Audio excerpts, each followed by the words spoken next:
So student, in the first part of this class, first part of the video, we have discussed about the molar conductance and specific conductance, effect of dilution on molar conductance and specific conductivity or conductance, and also I told you about the strong electrolyte. Now let comes to weak electrolyte. हमें किसका बात करना है?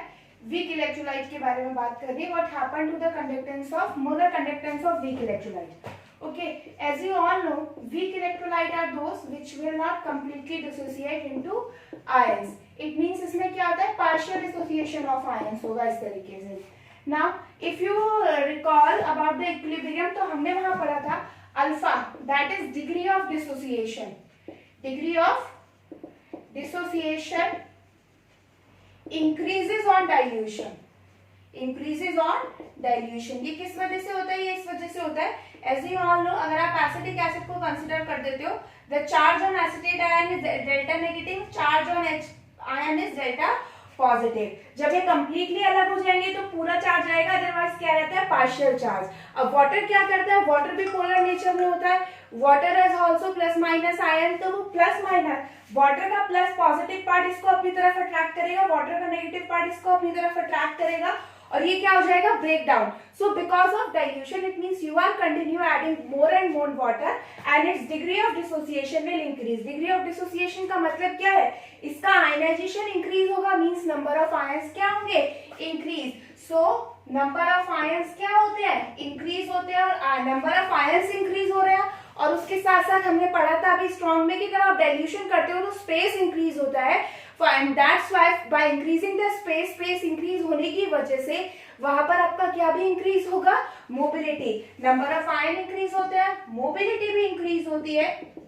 Mobility increases, so molar conductance, ये sign है increase abruptly. Increase abruptly. Abruptly का मतलब है बहुत तेजी से इंक्रीज होना. क्या मतलब है एब्रप्टली का? बहुत तेजी से इंक्रीज होना. एक बार दोबारा से सुन लीजिए.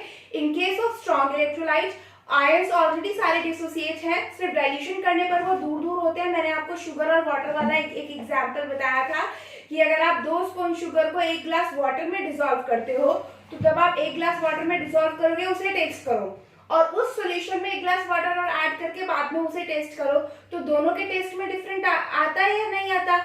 तो उस केस में क्या हो रहा है? या इट मींस आप क्या कर रहे हो? डाइल्यूशन करने पर आप नंबर ऑफ आयंस पर इफेक्ट डाल रहे हो.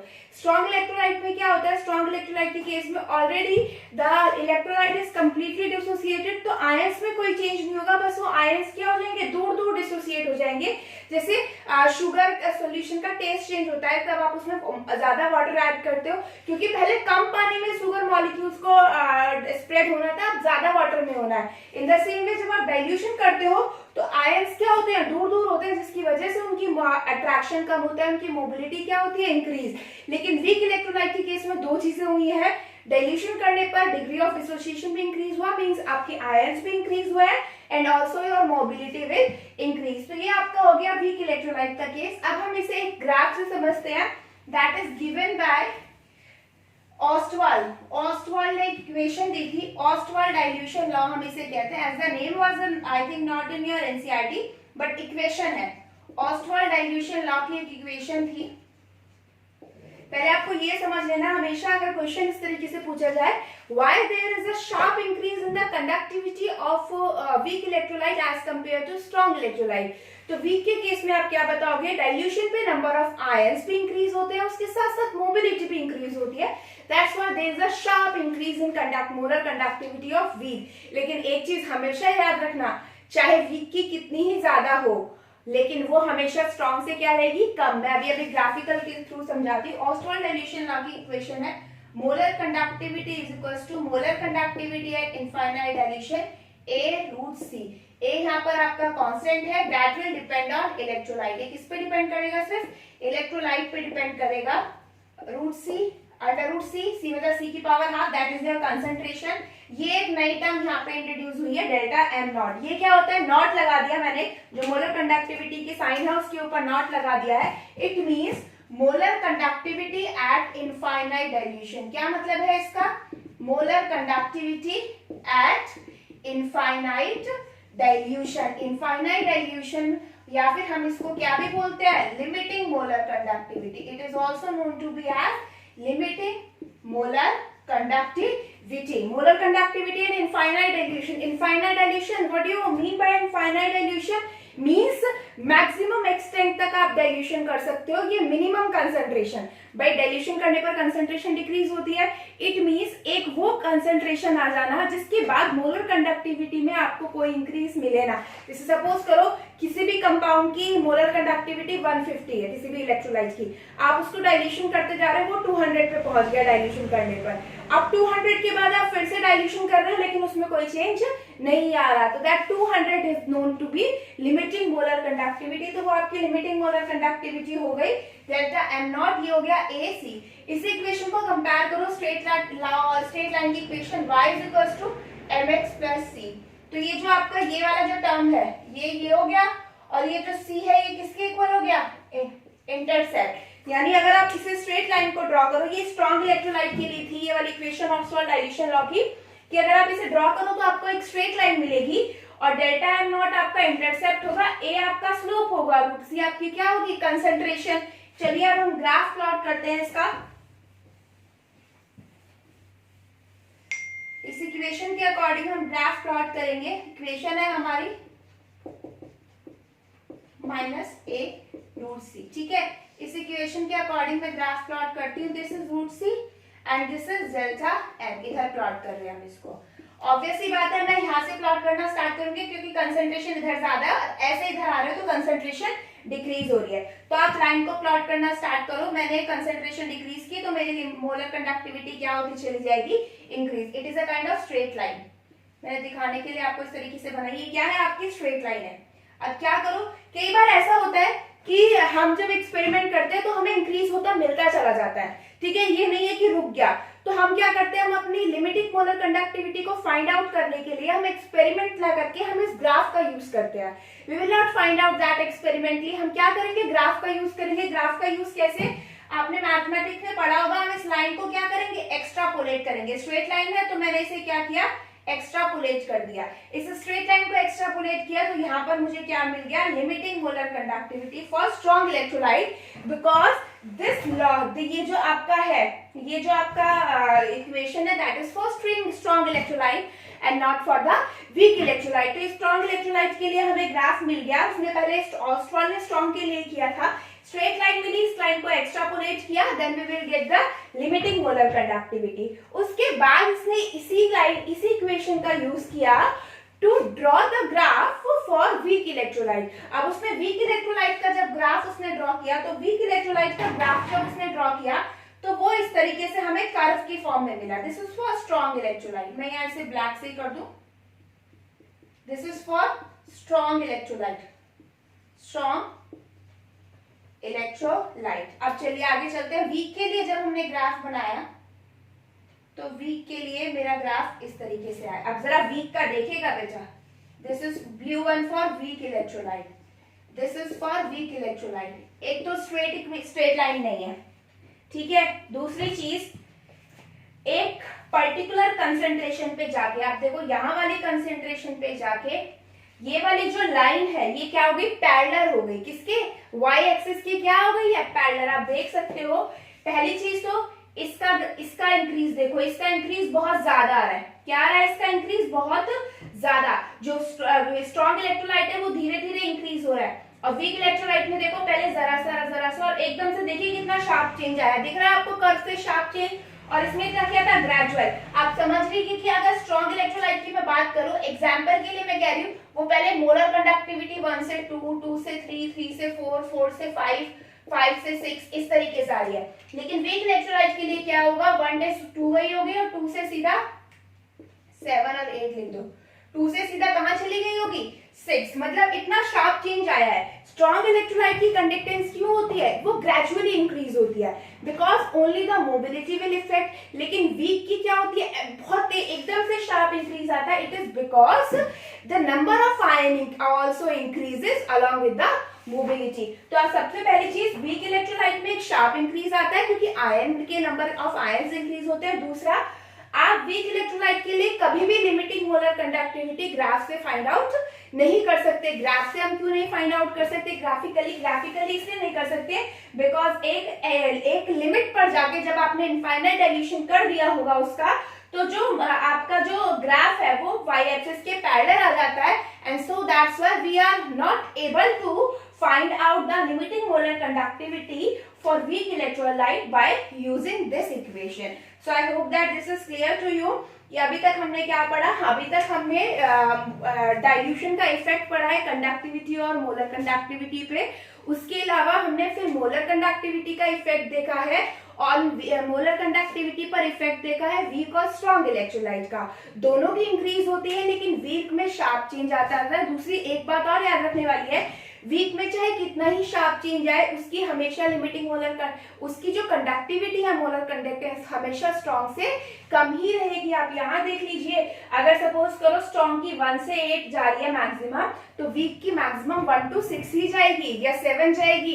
8 ना तो 8 पहुंचेगी ना 8 को एक्सीड करेगी, बिकॉज चाहे कितना ही डाइल्यूशन आप कर लो, कितनी ही नंबर ऑफ आयन इंक्रीज कर लो, बट अगर वीक इलेक्ट्रोलाइट है तो एक चीज तो पक्की है, वो कभी भी कंप्लीटली डिसोसिएट नहीं होगा। और जब कंप्लीटली इंक्रीज होगा, डिसोसिएशन का एक्सटेंट इंक्रीज होगा, वो 98-99% पे पहुंच जाएगा, बट वो 100% नहीं होगा। 100% हो गया तो वो वीक इलेक्ट्रोलाइट होगा। So I hope that this is clear to you that we have study about the delta M for strong and weak electrolyte. तो ये चीजें हमने पढ़ ली। अब हम पढ़ते हैं बेटा, अब हमने ये तो देख लिया कि स्ट्रॉन्ग की लिमिटिंग मोलर कंडक्टिविटी हम इजिली निकाल सकते हैं, लेकिन क्या होगा अगर मुझे वीक इलेक्ट्रोलाइट्स के लिए लिमिटिंग मोलर कंडक्टिविटी चाहिए? तो वीक इलेक्ट्रोलाइट के लिए भाई स्ट्रॉन्ग की तो हम लोगों को मिलेंगी values, because we used this extrapolation of the straight line for strong electrolyte, तो हमें वैल्यू मिल गई। लेकिन वीक के लिए हम क्या करेंगे, वीक की वैल्यूज को आप लोग कैसे फाइंड आउट करोगे? तो वीक इलेक्ट्रोलाइट का जो कॉन्सेप्ट था, जो वैल्यूज निकालने का जो कॉन्सेप्ट दिया, वो दिया कॉलरॉश ने, Kohlrausch law of limiting molar conductivity. ठीक है, ये कॉलरॉश लॉ था आपका, या हम सिंपली कहते हैं Kohlrausch law of independent migration of ion. अब ये लॉ क्या है, कहां से आया और कैसे आपका ये हेल्प करेगा इन वेट, हाँ आई होप कि ये किस तरीके से आपका वर्क करेगा वो हम देखते हैं। कॉलरॉश लॉ का क्या होता है और क्या नहीं। चलिए नेक्स्ट आपका टॉपिक है Kohlrausch law of independent migration of ion.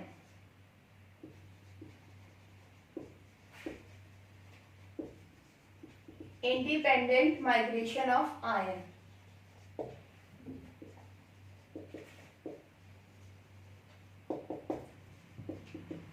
ठीक है, अब जरा एक चीज देखिए, उसने ये वैल्यूज कहां से स्टार्ट की? उसने वैल्यूज स्टार्ट की, he used to calculate the limiting molar conductivity for KCl. He used to calculate the limiting molar conductivity for NaCl.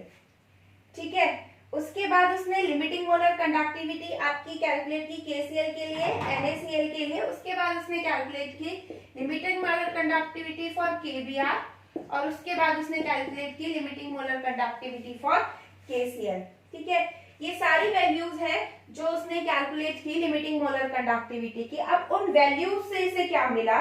जब उसने इन सारी वैल्यूज को देखा, इन सारी वैल्यूज को कैलकुलेट किया, इन वैल्यूज में उसने क्या देखा? उसने दो वैल्यूज को उठाया, NaCl माइनस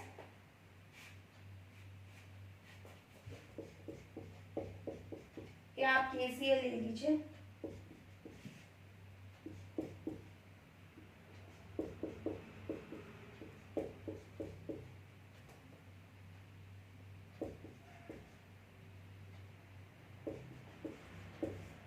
ये डिफरेंस उसने देखा।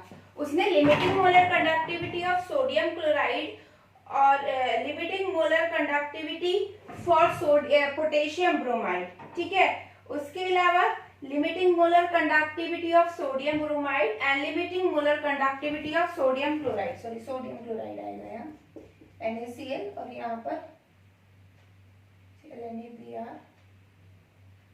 अच्छा, किसी भी तरीके से देख लीजिए, KBr ले लीजिए, KCl ले लीजिए। ठीक है। ये कोई भी वैल्यूज आप लोग देख लीजिए, KBr NaBr ले लीजिए, यहाँ पर KBr ले लो, NaBr ले लो, NaCl ले लो, KCl, ये वैल्यूज कुछ और भी डिफरेंस है, हम अभी इन्हीं वैल्यूज को देखेंगे। KCl और NaBr का डिफरेंस लिया, NaBr और KCl का difference, limited molar conductivity of NaBr KCl। और एक मिनट बेटा, वेट वेट वेट, वैल्यूज मैं लिख ही देती हूँ आपके लिए। This is limiting molar conductivity of NaBr minus limiting molar conductivity of NaCl, और उसके बाद limiting molar conductivity of KBr minus limiting molar conductivity of KCl। ठीक है, ये सारी वैल्यूज उसने लिखी। उसने NaBr NaCl लिया, KBr KCl लिया। ठीक है, इसके अलावा आप किस तरीके से ले सकते हो, आप KCl ले सकते हो, KBr ले सकते हो। ठीक है, KCl KBr का भी आप फाइंड आउट कर सकते हो, इन दोनों का डिफरेंस भी कर सकते हो, इन दोनों का डिफरेंस भी कर सकते हो। यहाँ पर NaBr में से NaCl माइनस किया है, KBr में से KCl माइनस किया है। आप NaBr में से KBr माइनस करके की वैल्यूज देखो, और NaCl में से NaKCl की वैल्यूज माइनस करके देखा उसने, उसे क्या मिला, उसे मिला कि इनकी जो अप्रोक्सीमेटली वैल्यूज है दे आर ऑलमोस्ट इक्वल, कि चाहे मैं limiting molar conductivity of KBr में से KCl माइनस करूं, वो किसके इक्वल आएगी, NaBr माइनस NaCl। दूसरा क्या है, अगर मैं NaBr और KBr में से इन दोनों को NaBr वाले में से KBr माइनस करूं और NaCl वाले में से KCl माइनस करूं, तो वो भी अप्रोक्सीमेटली सेम आ रही है। इसका मतलब वहां पर क्या था कि कुछ ना कुछ ऐसा इसमें किस वजह से हो रहा है, आयंस की वजह से हो रहा है। किस वजह से हो रहा है, जो इनके अंदर कॉमन आयन प्रेजेंट है।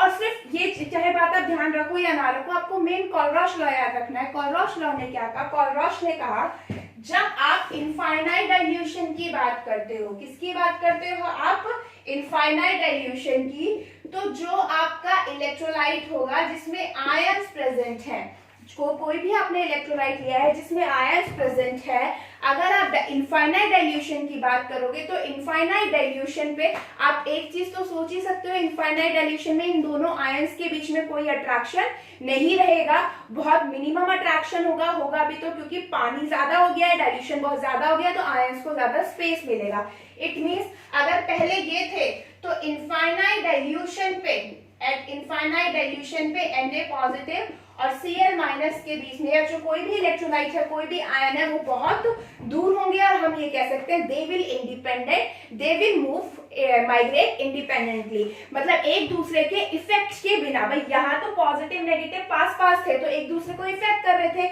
लेकिन अब आपने ज्यादा डाइल्यूशन कर दिया तो एक दूसरे के इफेक्ट के बिना ये क्या करेंगे, मूव करेंगे, बहुत ज्यादा इजिली मूव करेंगे, इजिली माइग्रेट करेंगे, इंडिपेंडेंटली माइग्रेट करेंगे। And at that condition the limiting molar conductivity of electrolyte is the sum of the limiting molar conductivity of the electrolyte is represented by the sum of individual contribution of anion and cation। यानी इस condition पर हम मान सकते हैं कि anion का अपना अलग कंट्रीब्यूशन होगा लिमिटिंग मोलर कंडक्टिविटी में, और कैटायन का अपना अलग। अब एक इलेक्ट्रोलाइट की बात नहीं रही कि एक इलेक्ट्रोलाइट की आप मोलर कंडक्टेंस काउंट कर रहे हो, अब बात किसकी आ गई है, अलग अलग आयंस की। यानी इनफाइनाइट डाइल्यूशन पे जब आपके आयंस इंडिपेंडेंटली माइग्रेट करने लग जाते हैं, तो जो आपकी लिमिटिंग मोलर कंडक्टिविटी होती है that is the sum of contribution of individual ions. इन दोनों आयंस का अपना अपना कंट्रीब्यूशन होगा। यानी सपोज करो अगर NaCl की 200 मिलीमीटर मोलर कंडक्टिविटी है, तो उस 200 की कुछ वैल्यू तो Na+ की वजह से आई है और कुछ वैल्यू क्या आई है, Cl- की वजह से। यानी आप कॉलरॉश लॉ को डिफाइन कर सकते हैं दैट, मैं ऐसे लिख रही हूँ, लिमिटिंग मोलर कंडक्टिविटी, अब ये इनफाइनाइट डाइल्यूशन का ही मतलब हो गया, can be represent as sum of contribution, individual contribution of anion and cation of the electrolyte as they move या migrate independently। वो कैसे माइग्रेट कर रहे हैं, इंडिपेंडेंटली माइग्रेट कर रहे हैं। यानी अगर मैं limiting molar conductivity for NaCl लिखती हूँ तो that is the sum of, अब ये लैम्डा एग्जैक्ट लैम्डा वाला साइन आ जाएगा। अभी तक क्या था, हम इस तरीके से V को उल्टा बना रहे थे, जैसे हम V बनाते हैं V को उल्टा करके हम मोलर कंडक्टिविटी रिप्रेजेंट कर रहे थे। अब लैम्डा के ऊपर नॉट आएगा तो that is the limit, that represent the limiting molar conductivity of ion. और जब आप अपोजिट उल्टा V बनाते हो ये वाला, that will represent the molar conductivity for a electrolyte. तो this is for Na plus lambda not for Cl minus. ऐसे अगर मैं MgCl2 की लिखती हूँ तो इसमें एक Mg है 2 Cl है, तो lambda not for Mg2 plus, और क्लोरीन कितने हैं 2, तो उसके 2 से आगे मल्टीप्लाई करोगे 2 Cl माइनस। इस तरीके से 2 Cl माइनस आपके होंगे बिकॉज यहाँ पर 2 है। तो इस तरीके से यानी इनफाइनाइट डाइल्यूशन पे जो किसी भी इलेक्ट्रोलाइट की स्ट्रॉन्ग की बात कर रहे हैं, we are not talking about the weak, क्योंकि वीक में तो कंप्लीट डिसोसिएशन नहीं होता, we are talking about the strong electrolyte only. तो NaCl क्या होगा, it is the sum of contribution of individual ion. Na plus का कुछ कंट्रीब्यूशन होगा, Cl माइनस का कुछ कंट्रीब्यूशन होगा, एंड इन दिस वे आप क्या कैलकुलेट कर सकते हो सारी वैल्यूज को, ठीक है। अब इस कोलरॉश लॉ को अगर मैं, अच्छा इसको क्या बोलेंगे, ये simple limiting molar conductivity of anion and cation है। अब इसका यूज करके हम वीक इलेक्ट्रोलाइट के लिए कैसे निकालेंगे वो हम एक एग्जांपल की फॉर्म में देखते हैं। By using this law we can calculate the limiting molar conductivity for weak electrolyte also. हम इसकी हेल्प से वीक इलेक्ट्रोलाइट का भी कैलकुलेट कर सकते हैं। कैसे कैलकुलेट करेंगे, एक क्वेश्चन की फॉर्म में लिख लूं, ठीक है। क्वेश्चन दिया हुआ है, NaCl की मोलर कंडक्टेंस दे रखी है delta M not for NaCl that is equals to 126.4 siemens, जो यूनिट होती है ओम इनवर्स और साइमन मोल इनवर्स, ठीक है। उसके बाद delta M not for HCl दे रखी है, HCl का क्या है 425.9। उसके बाद दे रखी है आपको बेटा NaAC, ये सोडियम एसीटेट है, NaAC sodium acetate, CH3COO Na, ये इसकी दे रखी है 91.0 siemens. And you have to calculate for HAC, किसकी कैलकुलेट करनी है आपको, HAC दैट इज CH3COOH, इसकी कैलकुलेट करनी है। अब देखो इसमें ये सारे स्ट्रॉन्ग इलेक्ट्रोलाइट है, लेकिन ये कैसा इलेक्ट्रोलाइट है, वीक इलेक्ट्रोलाइट है। कैसा इलेक्ट्रोलाइट है, वीक, यानी कि हम मान तो सकते हैं कि इंडिपेंडेंट माइग्रेशन हो सकता है, बट एक्चुअल में इसका निकाल नहीं सकते ना, क्योंकि कंप्लीट आयंस में ब्रेक तो नहीं होता। अगर मुझे पता चल जाए कंप्लीटली आयंस में ब्रेक हो रहा है तो हम निकाल सकते हैं एक्सपेरिमेंटली, बट एक्सपेरिमेंटली तो वो कंप्लीटली आयंस में डिसोसिएट नहीं होता। अब यहाँ पर देखिए क्या होगा, लैम्डा नॉट फॉर NaCl में कैसे लिख सकती हूँ, is equals to Na positive plus lambda not of Cl minus. उसके बाद किसकी दे रखी है आपको, HCl की कैसे लिख सकती हूँ, lambda not for H positive plus lambda not of Cl minus. उसके बाद NaAC की दे रखी है, NaAC को कैसे लिख सकती हूँ, lambda not of Na positive plus lambda not of AC minus. अब मुझे क्या चाहिए, ये वाला, यानी मुझे चाहिए lambda not of CH3COO negative plus lambda not of H positive. अगर मुझे ये वैल्यू मिल जाए तो ये इसी के इक्वल होगी। थ्योरेटिकली तो हम निकाल ही सकते हैं, एक्सपेरिमेंटली अगर निकाल सकते तो निकाल लेते, हमें जरूरत ही नहीं पड़ती। तो ये जो फॉर्मूला है ये हुआ इसलिए यूज है कि जिन वीक इलेक्ट्रोलाइट का आप एक्सपेरिमेंटली नहीं निकाल सकते आप थ्योरेटिकली निकाल सकते हो। तो अकॉर्डिंग टू कोलरॉश लॉ इसकी यही तो होगी। अब इसमें क्या करना है, आपको ये वाले टर्म देखने हैं, इसका मतलब AC ही है, मतलब आपको H पॉजिटिव और AC चाहिए, तो आपको क्या करना है, इन दोनों इक्वेशन को ऐड करना है। किसको, इसको और इसको क्या करना है, ऐड। जब आप इसको और इसको ऐड करोगे तो ये वाली वैल्यूज भी ऐड होंगी, तो ये वाली वैल्यू देखिए HCl की कितनी है 425.9, ऐड नहीं, हाँ 425.9, और उसके बाद NaAC की कितनी है प्लस 91.0 इज इक्वल्स टू क्या बचा, H positive plus lambda not of Cl minus plus lambda not of Na plus lambda not of AC minus. अब आपको देखिए, आपको ये दोनों चीजें कहीं मिली है, मिल गई, मुझे ये चीजें मिल गई है नहीं इस इक्वेशन में, लेकिन एक्स्ट्रा क्या बचा है, एक्स्ट्रा बचा है Na पॉजिटिव और Cl। तो ये जो इक्वेशन आएगी अब इसमें से फर्स्ट वाली को क्या कर दो, माइनस कर दो, आपकी वीक इलेक्ट्रोलाइट की मोलर कंडक्टिविटी इनफाइनाइट डाइल्यूशन पे फाइंड आउट हो जाएगी। तो आई होप आपको थोड़ा सा क्लियर होगा कि हम किस तरीके से निकालेंगे इस इक्वेशन को, ठीक है। उसके अलावा वीक इलेक्ट्रोलाइट की अगर हम बात कर रहे हैं तो वीक इलेक्ट्रोलाइट की जहां बात आती है वह अल्फा बार बार आता है या नहीं, alpha, that is degree of dissociation. तो वीक इलेक्ट्रोलाइट के कुछ फॉर्मूला है, सबसे पहला आता है alpha, that is degree of dissociation for weak electrolyte, degree of dissociation for weak electrolyte. इसको निकालने का formula with the help of molar conductivity lambda N upon lambda N. बहुत बार क्वेश्चन आते हैं degree of dissociation, electro cell है, बच्चे confuse हो जाते हैं, कंडक्टिविटी दी हुई है, अल्फा निकालना है, ऐसा तो हमने कभी पढ़ा ही नहीं है, हमने तो सेकंड चैप्टर में पढ़ा है अल्फा कैसे निकलता है, बट यहाँ भी अल्फा निकलता है with the help of molar conductivity. Molar conductivity divided by limiting molar conductivity. दूसरा आपसे के भी पूछ सकता है, दैट इज डिसोसिएशन कांस्टेंट, के लिख लो या के लिख लो, डिसोसिएशन कांस्टेंट, ये भी आपको पता होगा क्या फॉर्मूला होता है इसका डिसोसिएशन कांस्टेंट का, that is C alpha square upon 1 minus alpha. C is concentration, alpha आप यहां से निकाल सकते हो। तो ये दो फॉर्मूलेज और हैं जो न्यूमेरिकल्स में यूज होंगे फॉर वीक इलेक्ट्रोलाइट। तो आई होप कि इतना सब कुछ आपको अब अच्छे से क्लियर हो गया हो जितना हमने आज पढ़ा है। In the next class I'm going to solve some numericals from this chapter। एक एक हर पॉइंट का हम एक एक न्यूमेरिकल सॉल्व करेंगे इसमें दोबारा से। और जो जिन बच्चों को लास्ट वाली वीडियोस में जो क्लियरिटी इशू था वो इशू इस वीडियो में क्लियर हो गया होगा, क्योंकि कल की जो क्लासेस की वीडियो थी वो मैंने आपका जूम क्लास रिवाइज कराया था, उसके साथ साथ बट थोड़ा सा कंडक्टिविटी और मोलर कंडक्टिविटी का फॉर्मूला बताया था, और क्या होती है कंडक्टिविटी मोलर कंडक्टिविटी वो मैंने आपको इस वीडियो में भी स्टार्टिंग में क्लियर किया है। ठीक है, थैंक्स बेटा।